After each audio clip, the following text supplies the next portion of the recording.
in April 2013 inside one of China's most prestigious universities, the medical school of Fudan University in Shanghai. A 28-year-old graduate student stopped breathing in a hospital bed. From the moment he drank a cup of water to the moment he died, only 15 days passed. His last name was Huang. What happened to him would soon become one of the most shocking cases in modern Chinese university history. On the morning of April 1st, 2013, Huang woke up in his dormitory like any other day. He was a master's student in the Department of Otolaryngology Medical School and had recently passed his doctoral entrance exam with the highest score in his class. His future looked incredibly bright. That morning, Huang walked over to the dormitory water dispenser and poured himself a cup of water. The moment he took a sip, he immediately noticed something strange. The taste was off. He spit it out instantly and even dry heaved several times. The water had been sitting in the dispenser for nearly 2 weeks, so Huang assumed it had simply gone bad. Worried that his roommates might accidentally drink it, he emptied the entire container and cleaned the dispenser himself. Around noon, Huang suddenly began suffering from severe nausea and vomiting. His fever quickly climbed to 39.7 degrees Celsius over 103 degrees Fahrenheit. He went to the hospital, where doctors initially diagnosed him with acute gastroenteritis. He received IV treatment and returned to his dorm to rest. But instead of improving, his condition rapidly worsened. The vomiting continued. The fever intensified, and severe pain spread through his body. The next afternoon, one of Huang's roommates, Lin, a graduate student specializing in medical imaging, performed an ultrasound examination on him. Afterward, Lin casually told Huang that his stomach looked normal. His liver looked fine too. But by that evening, Huang's condition had become critical. Classmates rushed him to the emergency room again. This time, blood tests revealed liver damage. His platelet count had dropped dramatically.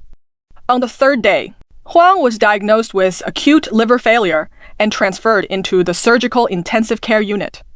His father immediately traveled to Shanghai from their hometown. The speed of Huang's deterioration alarmed several of his classmates. 2 fellow medical graduate students began collecting samples from the dorm room, water from the dispenser, the water container itself, chili sauce, honey, bean paste, and even Huang's drinking cup. They sent everything for toxicology testing, but nothing common showed up. No ordinary poison. No obvious drug. Doctors still had no explanation for what was destroying Huang's body. Without knowing the cause, they had no way to treat him effectively. By the 6th day, Huang began bleeding from his nose. He became confused and disoriented. None of the treatments seemed to be working. On the 8th day, he slipped into a coma. Still, nobody knew what was happening to him. Then suddenly, the investigation took a dramatic turn. One of Huang's roommates, a neurosurgery graduate student named Ge, remembered something unusual. Another roommate, Len, had once mentioned. Using a chemical reagent in laboratory experiments to induce liver fibrosis in mice, the substance was highly toxic. Ge immediately wondered, could Huang have somehow been exposed to it? He rushed to a computer and searched for the chemical. The substance was called dimethyl nitrosamine, also known as NDMA. Human exposure could cause catastrophic liver damage.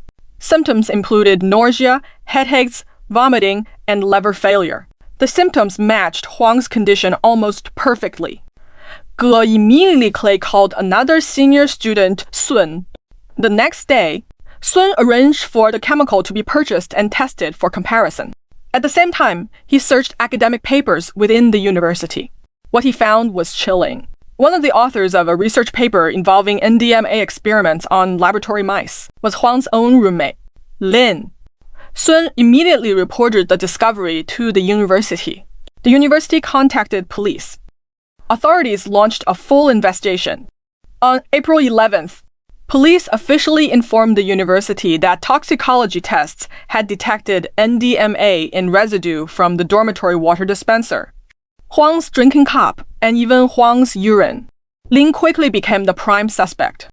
That same night, police detained him for questioning. During the first 2 interrogations, Lin denied poisoning Huang. But after a 3rd interrogation, he finally confessed. By then, however, it was already too late. The poison had caused irreversible damage to Huang's body. On the same day as Lin's confession, doctors issued a critical condition notice to Huang's family. On the 13th day, Huang's pupils became dilated. On the 14th day, brain activity disappeared. His lungs developed fibrosis, leaving him unable to breathe on his own.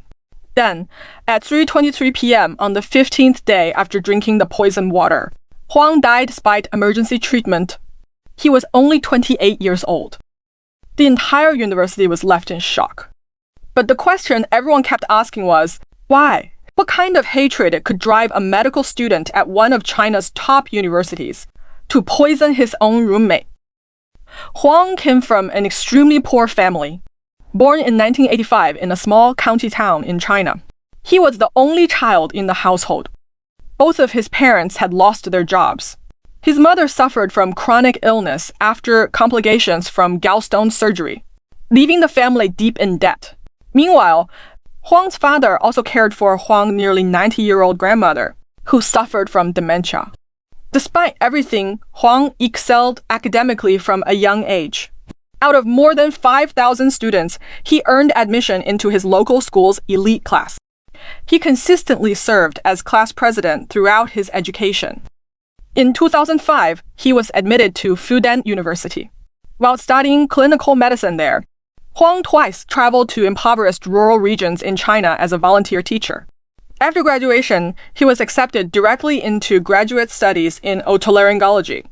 Just before the poisoning, he had ranked first in the doctoral entrance examination and was preparing for his thesis defense. His entire future was ahead of him. And then, on April 1st, everything suddenly ended. Lin's background was surprisingly similar. Born in 1986, Lin grew up in a poor family with 5 children. Like Huang, he had always been an outstanding student. After college, he was recommended directly into graduate medical studies at Fudan University. He earned national scholarships and published multiple academic papers. His family viewed him as their greatest hope. Lin's mother also suffered from heart disease, and he dreamed of one day becoming successful enough to treat her. But unlike the outgoing and optimistic Huang, Lin described himself as introverted, lonely, insecure, and deeply self-conscious. Before graduation, he had already signed a job contract with a major hospital in Guangzhou. In many ways, Huang and Lin lived parallel lives. Both came from poverty. Both relied on education to change their fate. Both were talented medical students with promising futures. And importantly, they were not academic rivals. Their specialties were completely different. So what was the motive? On November 27, 2013, the trial began. In court, Lin admitted to poisoning Huang, but he insisted he never intended to kill him. Instead, he claimed the poisoning was merely an April Fool's prank. Police investigations later revealed that the conflict between the 2 roommates mostly involved minor daily disputes. For example, after Lin received a national scholarship, he refused to treat classmates to dinner. Huang jokingly called him cheap. At another point, Huang mentioned wanting to travel through Southeast Asia after graduation, indirectly mocking Lin for being overly frugal. Over time, these small frustrations quietly accumulated. But according to investigators, the final trigger was something unbelievably trivial. The dormitory had 3 roommates, Huang, Lin, and Ge. For years, the 3 students split the cost of the dormitory water equally. Eventually, Lin complained that he drank less water than the others and argued that splitting the cost evenly was unfair. The roommates argued over the issue. Afterward, Lin stopped drinking from the shared dispenser, buying his own bottled water instead. Investigators believe this dispute may have been the final spark. At noon on March 31st, Lin removed a quantity of NDMA from the laboratory and carried it back to the dormitory.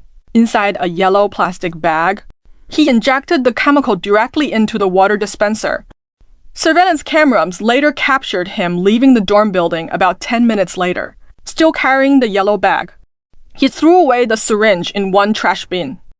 Then, near another building, he discarded an empty reagent bottle in a second trash can before returning to the dorm empty-handed. NDMA is a yellow, oily liquid. Huang's personal cup was white, meaning the poison would have been easily visible if poured directly into it. That is why Lin chose the water dispenser instead. After poisoning the water, Lin repeatedly searched online for the effects of human exposure to the chemical. Investigators later determined he had added at least 30 milliliters of NDMA, more than 10 times the lethal dose. Even after Huang became critically ill, Lin personally performed an ultra-sleep examination on him and falsely reassured him that his liver looked normal. Throughout the trial, Lin continued insisting that he never intended to commit murder. He argued that the two roommates actually had a good relationship and even worked out together at the gym. According to Lin, the poisoning was simply an April Fool's joke that went horribly wrong. The court disagreed. On February 18, 2014, the court convicted Lin of intentional homicide and sentenced him to death. The court concluded that Lin, as a medical graduate student experienced in animal experiments, fully understood the lethal nature of NDMA. Despite this knowledge, he deliberately introduced a massive quantity of the toxin into the shared water supply. He then concealed the cause while Huang sought medical treatment and remained silent during early police questioning. The court described the crime as especially cruel, with exceptionally severe consequences. On December 11, 2015, Lin was executed. Before the execution, he met with his family one final time. According to reports, the phrase he repeated most often was simple: "Sorry." In the end, two brilliant students never got to finish the second half of their lives, and two families were left trapped in unimaginable grief forever.